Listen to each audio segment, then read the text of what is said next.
People tell me I look like Drewski all the time. By the way, I see it. Let's get right. Time out. Look at Kai. If we could please. Don't be throwing stuff. I just told you. Jose, thank you. What's up? No, I'm not saying nothing. No, I'm just saying. Jose, we get. What's up? He needs some milk. Just because I had a black eye once and he cheated on me means I should leave him forever and break up a family? Wow. You know, I like her reasoning. If you could bring anybody back from history, who would it be? And don't say that German fella. I know it. Today is my 3-year wedding anniversary. This has been hands down the most depressing, miserable, horrible 3 years of my life. I've never hated another person more than I hate the person that I married. I run my ass off and I do everything for everybody in my life. He goes to work. That's it. He works.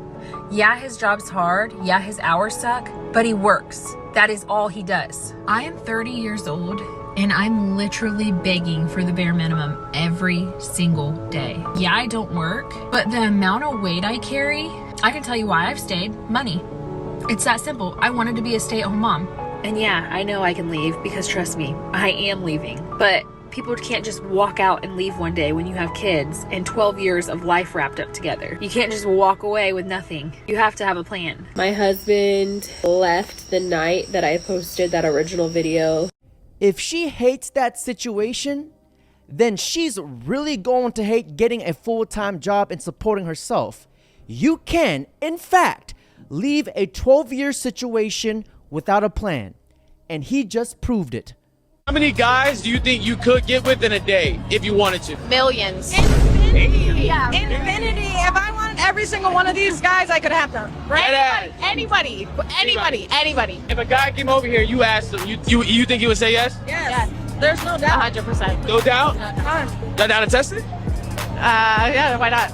Would you hook up with any two of them? Hell no.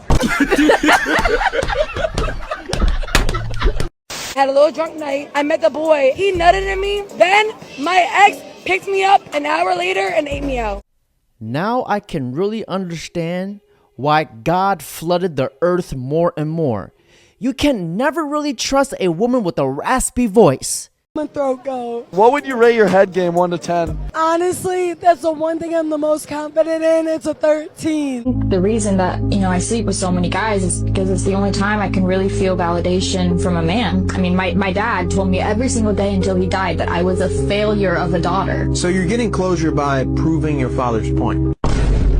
This is Dr. Victor Blaine, a therapist with a 1-star rating on Yelp, which he claims is because his clients can't handle the truth. Would you bow for a good guy?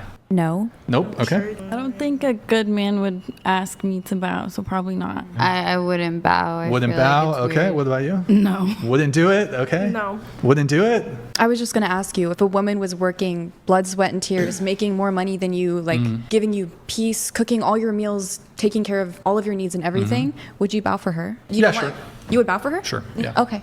Like submissive hand posture, all the way, nose touching your knees, full on bow? Sure. Why not? Okay. My calculus on this, and you might say, Brian, that's ridiculous, is almost nobody's going to get the perfect person. So in my mind, in terms of what I think the perfect woman is so exceedingly rare that there are men who would kill for that. These standards must be crazy. Well, it's not standards, but I'm saying that in life, we're not going to get everything that we want. I think people find their person for sure. You can find your person, but people have flaws. And this idea that whoever you end up with is going to be perfect in every single regard is a fantasy. Very interesting that they won't bow, but they'll take a load straight to the face. They would literally get on all fours for $100 or even flash you for a free ride like this. We live in that house right there. Tell her to get back out here and throw some more titties. That's insane. I'll throw my titties if I can get a ride on that. Yeah? Yeah. Get the rocks. Yeah. Abdul? Yeah, get the rocks. Get the rocks. I think it's probably one of the...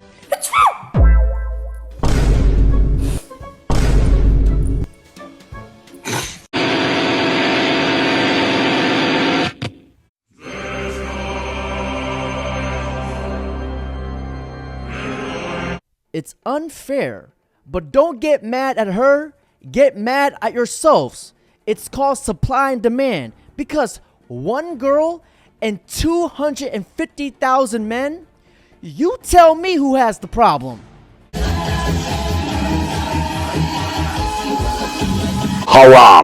Does size matter? Okay, 7. You're a whore. The fuck?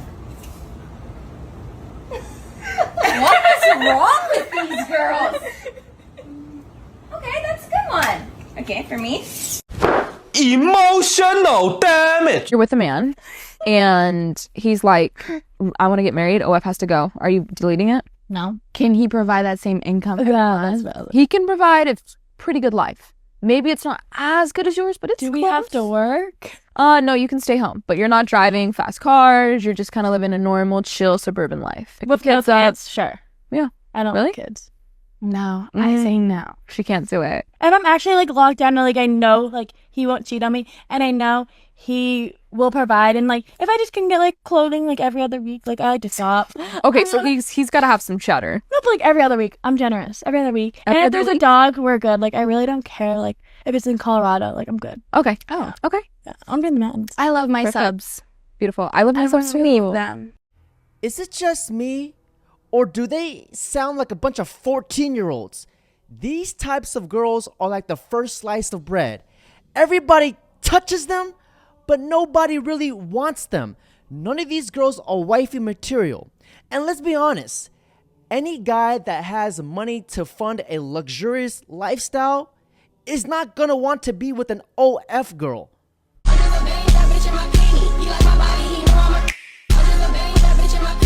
What's this guy got to make to be with you? He gotta make a lot to provide for me. How much do you make? Me? See, now you asking too much. Look, all I have to say is this. Put my fries in the bag, you cream gobbler! Demanding a lot and giving absolutely nothing in return is wild. They're demanding a lifestyle that they're not even living. Bro, dating today is equivalent to adopting a freaking orphan. Men, please be wise and don't date cream gobblers, but date women like this. But the thing is that if you don't have what I need, I'm not going to waste your time by even pretending that you have a chance. I'm not even going to accept gifts, money, the things that I've been offered, homes, cars. If I have no intention of being with you, I can't do it. I can't use people. Right. For me, that's using a man. No, right? no, If I have makes no sense. intention of that, I'm not going to accept that from you. I don't want to hurt you like that. Yeah. So No. That's honorable because a lot of people aren't like that on either side. yeah. I'm like a really nice person. It's just unfortunately I don't think I have the money bags to keep up with your lifestyle for spending. I appreciate that. You know, I feel like men should date within their budget. Men should date within their budget. Excuse me? Men are not freaking ATM machines. She's a 2 at best. This freaking torta needs a reality check. Size matters. Size of your wallet? Yeah. The money matters. Yeah. Do you have money? Based off how I look, you think, would you presume? No. Smell it. You can smell it. What does money smell like to you? Good. How do I smell? I don't smell anything. The answer's like I have money. I smell soulless. Like I feel like you like suck the soul out of people. No, I suck the money out of your wallet. Look at the women of the world today. Hi, you're 25 years old, you need children. And you're white, and we need white babies. White people are going extinct. I don't care. I like Instagram. I'm a diva. I'm a star. You've achieved nothing in your life. Get over yourself. Where's this arrogance from? It's remarkable. It's disgusting. They don't give a fuck. He then said that he wanted the DNA test. You know that that's your kid. I will never give you a DNA test. That's not going to happen. No? Because I know, of course not. But if he's asking for it? I will not go it. I did my research. I will never, ever give him a DNA test. You will need to take me to court. I hope you guys do know that you don't need a woman's permission to get a DNA test. That's not his child. End of story. Me personally, I think a DNA test is mandatory at every birth, even married couples, because I've seen a lot of evil things happen, like this. I'm gonna ask your ass this shit one time. What? When you was gonna tell me that our youngest ain't mine? Who? Don't play with me right now, Kia. I swear to, your baby daddy told me that our youngest is not mine, Kia. See, why do you have to go and be messy like that? First of all, you already knew that in the first place because you. Whoa! Oh no! Hell no! How? Yeah, I signed the birth certificate. So how I'm supposed to know, Kia, that it ain't my kid? The father. So what do you mean? Why didn't you tell me that he wasn't mine, Kia? Why did you have me believing that he was mine the whole time? It's crazy how she just tried to gaslight him on video. It's obvious that he didn't know that it wasn't his kid, and he has every right now to be mad at her. Because at the end of the day, you knew that me and his dad were sleeping together. I didn't know that. How did I know that? We was in a whole relationship. Because we had separated at a point in time, and I went to go stay over there. You didn't think that I was over there sleeping with him the whole time? No, because you told me y'all didn't have nothing else going on. He's not yours. And yeah, I knew the whole time. Yo, go get this little nigga shit out my house right now. No. Get your shit and get out. That smirk on her face, that lady is pure evil. Anything but accountability. And just when you thought things couldn't get any worse, then there's this. This man says he's been living a nightmare after the woman he dated falsely accused him of fathering twins. For the last decade, it's been a miserable experience. Michael Maricini says he met podcaster Laura Owens in 2016. My name is Laura Owens. After 2 months of casual dating, Michael says she told him she was pregnant. Did you think that there was any way you could have gotten her pregnant? I had major doubts because we had only had protected sex. Was there anything unusual about the pregnancy? There were twins. He says Owens bombarded him with fake pregnancy tests and photos from a clinic after claiming to have had unsuccessful abortions. I was petrified. I had a pit in my stomach for months. And the last thing I would ever want to do was have a child with her. After 6 months of chaos, Michael claims Laura Owens finally admitted to making up multiple pregnancies. Did you think that she was pretending to be pregnant to keep you in the relationship? I did. According to Michael, after he broke up with Laura Owens, he says she came up with a new story that he had abused her. That claim totally upended Michael's life. She said that I had strangled her, that I had taken her within inches of her life, that I had beat her on a regular occasion. Were you ever physically abusive? No. Did you ever threaten her? No. Michael says they were all lies, but Laura Owens obtained a domestic violence restraining order against him. Michael's wife, Danielle. We've spent many nights crying because we just felt powerless, helpless. They say the restraining order ruined job opportunities and Michael's reputation. Danielle says she was too scared to post their wedding photos from 2 years ago, fearing Laura Owens' reaction. I felt fearful that she may come harm me. She's just so unpredictable. You don't know what she may or may not do. But Michael wasn't Owens' only alleged target. I'm dealing with the most crazy individual I've ever met in my life. TV's former bachelor, Clayton Echard, recently went public with his own battle with Laura Owens. He said, like Michael, Laura Owens accused him of fathering twins, but a judge said that she lied. We ask that you keep us in our thoughts and prayers. Now, Clayton, Michael, and another alleged victim of Owens, Greg Gillespie, are teaming up, issuing a public warning. They say that Laura Owens has a pattern of falsely accusing men of impregnating her with twins that never exist. Laura, Scottsdale Police. Another jaw-dropping development. Police served a search warrant at Laura Owens' home in Scottsdale, Arizona. She now faces 14 felony counts, alleging she committed fraud and perjury against Clayton and Greg Gillespie. You guys don't understand! Attorney Rachel Juarez from the court TV show Hot Bench represents Michael Maricini. When her pregnancy claim doesn't work out because no baby comes, she resorts in a lot of ways to restraining orders. I've never seen anybody do something like this. This month, a restraining order against Michael was dismissed after Laura Owens failed to show up to a recent court hearing. She told Inside Edition she was hospitalized at the time with a severe medical condition and she couldn't make the court date and is appealing. What, in your view, is justice in this case? I think the only thing that will change her is actually going to prison. I wouldn't even wish this upon my worst enemies. This woman is an absolute menace to society. Look, anyone who lies about being pregnant is a freaking psycho. She has tormented so many men's lives with her schemes. Look, this woman deserves prison time and all the men deserve justice. But wait, there's more. But don't talk The about last 6 years. Don't talk to my sister like that. Man, hey, bro. Hey, y'all. I'm talking to you. Hey, I'm just saying, no, This ain't got nothing to do with her. This ain't got nothing to do with her. Don't do her like that. She been asking about you. She missed you. She missed you. She been asking about her daddy. Just calm down. Just calm down. Just calm down. Hey, baby, hold on. Baby, y'all good? Hold on. Hold on, John, come here. You think you can just talk to my sister in that type of way? No. Just talk to her. Don't take it out on that baby. Whatever y'all got going on, that's between me and you. But don't put them churn in it. How you think I feel? I told you I was sorry. I told you I was sorry. Mistakes happened. But this ain't got nothing to do with her. This between me and you. The casual, blatant disregard for that man's feelings in this situation is crazy. I've said this before and I will say this again.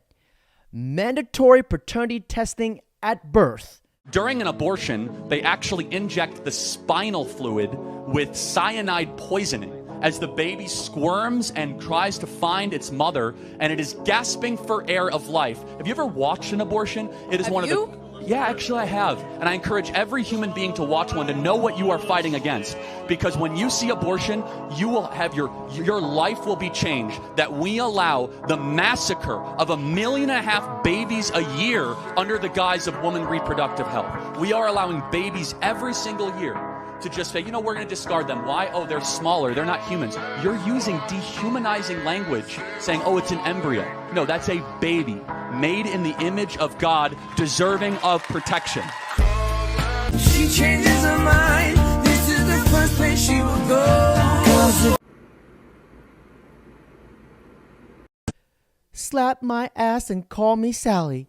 Does she just walk in the clinic and they just say the usual? This freaking torta found 12 people to cohabitate with. That should be motivation for everybody. This freaking torta is about to call in an advanced UAV. Bro, somebody please tell her this isn't something to brag about. I'm pro-abortion, and not because I think abortion is a good idea, but because I feel like if you're willing to kill the baby, should you really be the one raising it? I got an abortion for no good reason other than I simply was not ready to be a mother at that point in my life, nor did I really want to be a mother at that point in my life. And 2 years later, I have never for a single minute or even a single second regretted my decision. And sometimes I earnestly wonder if I'm alone in feeling this way because every single story I've ever read about abortion involves some sort of justification or apology, even from the most liberal of women, like medical complications or financial issues or being in a really bad relationship, and every single one of these reasons is 100% valid. But what we never ever hear is a woman just saying, I didn't want to be a mom, and saying that without any apology to society or herself. I know in my guts that I'm not alone in feeling this way. I know that there are hundreds of thousands of women out there that made a very simple choice that was right for them and then never looked back. But they're silenced because of our culture of shame. And that leaves all of us who have been in this position feeling so lonely and misunderstood in an experience that is fundamentally incredibly universal. My hope in speaking out about this is that it will encourage other women to discard their shame and then break their silence, because the taboo of abortion will only disappear when we all collectively start treating it like the normal medical procedure that it is. Now to all you feminists out there, oh, my body, my choice. A woman praising an abortion because, oh, she did what's best for her. It's like a dad leaving his kids because he did what's best for him. Abortion, it's child sacrifice at the altar of selfishness. You can't convince me otherwise. Satan would kill God if he could, but he can't. So he kills babies because he knows it wounds the heart of the Father and causes chaos on the earth. You see, abortion is actually the sacrament of Satan. Because abortion says, you must die so I can live. But Christ says, no, I must die so you can live. And chooses to enter human history in a uterus of all locations to redeem mankind from their sins. This is why Peter Kreeft, the Catholic philosopher, who's still alive today, And he said, don't you know, church, abortion is the demonic parody of the Eucharist. That's why it uses the same holy words. This is my body, but with the opposite blasphemous meaning. Do you think it's a coincidence that the central phrase of the entire abortion industrial complex and the culture of death today are the same words of our Savior at the First Communion? This is my body. Now, ladies and gentlemen, on that note, that's it for today's video. Don't forget to like, comment, subscribe.